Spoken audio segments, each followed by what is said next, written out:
Doctor ताहा नज़ीर आपसे मुखातिब है। मैं इस वक्त बाल्टीमोर में हूँ, वाशिंगटन के पास। ये दूसरा शहर है मैरीलैंड का। और बाल्टीमोर और वाशिंगटन ये पिंडी और इस्लामाबाद की तरह दो जुड़वां शहर हैं, एक दूसरे से मिले हुए हैं। और यहाँ पे एक लारल लेक है, उस लारल लेक के किनारे पे मैं खड़ा हूँ। इसके इर्द गिर्द आपको लोगों के घर भी नज़र आ रहे हैं। सुबह का वक्त है, लोग यहाँ पे सैर करने के लिए निकले हुए हैं। तो ये क्योंकि अमेरिकन लोग क्योंकि मगरबी तर्ज ज़िंदगी और इनका जो रहन सहन है उसके तहत ये मॉर्निंग वॉक करते हैं।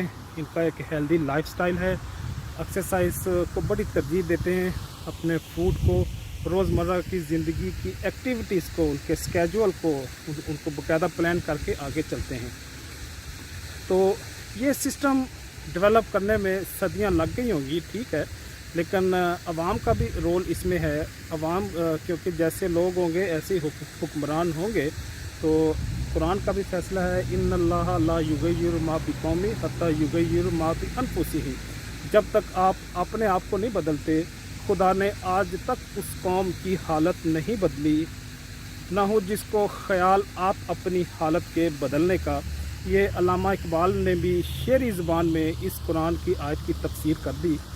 कौम का भी इसमें रोल हो सकता है, बल्कि डेफिनेटली है, लेकिन मैं समझता हूँ कि रियासत का और हुकूमत का, गवर्नमेंट का, सिस्टम का, अदारों का भी इसमें नुमायाँ किरदार है।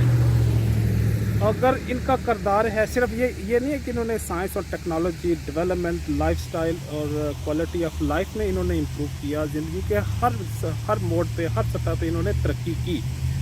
अगर नहीं की तो शायद इन्होंने फ़िक्री बुनियादों पे, अल्लाह की शनाख्त में, मज़हब की पहचान में, अपने अकायद की दुरुस्तगी में शायद इन्होंने वो काम नहीं किया। वो इस्लाम और मुसलमानों के हिस्से में आया है।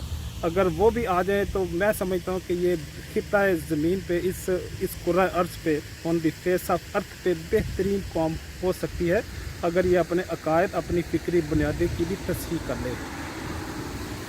जो मैं बात करना चाह रहा हूँ, जिसके लिए मैंने ये पूरी इसकी तमहीद बनाई, इसकी बैकग्राउंड मैंने बनाई, वो ये है कि अदारों का, अफराद का और हुकूमत का, स्टेट का, रियासत का बड़ा बुनियादी किरदार होता है कौमों को बनाने और बिगाड़ने में भी। पाकिस्तान किस तरह से आगे बढ़ेगा, जिसके जजेस मिलिट्री एस्टेब्लिशमेंट्स के पूछ के फ़ैसला करते हों, जिनके जजेस ने डरते हुए उन्होंने जेल के अंदर इमरान खान का ट्रायल करने का फ़ैसला किया हो। ये बुज़दिलों का काम होता है कि मीडिया को कंट्रोल करके कौमों को, लोगों को, अफराद को सच्चाई से दूर रखना। इमरान खान को सज़ा दे के, उसको जेल में डाल के, एक अजीम लीडर को आप कैद करके कोई दानिशमंदी का फ़ैसला नहीं किया।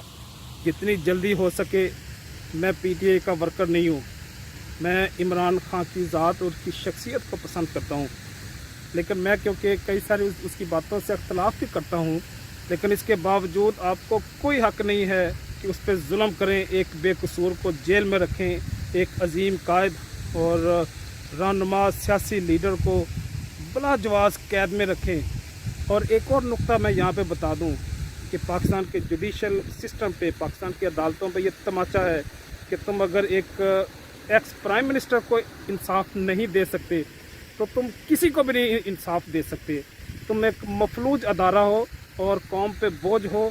मैं समझता हूँ कि तुम्हें ये जो जुडिशल सिस्टम है इसको बंद करके एक पैरेलल सिस्टम इस्टेब्लिश करना चाहिए कि जहाँ पे हम सही लोगों को इंसाफ फराहम कर सकें। इजाज़त चाहूँगा। अल्लाह हाफिज़।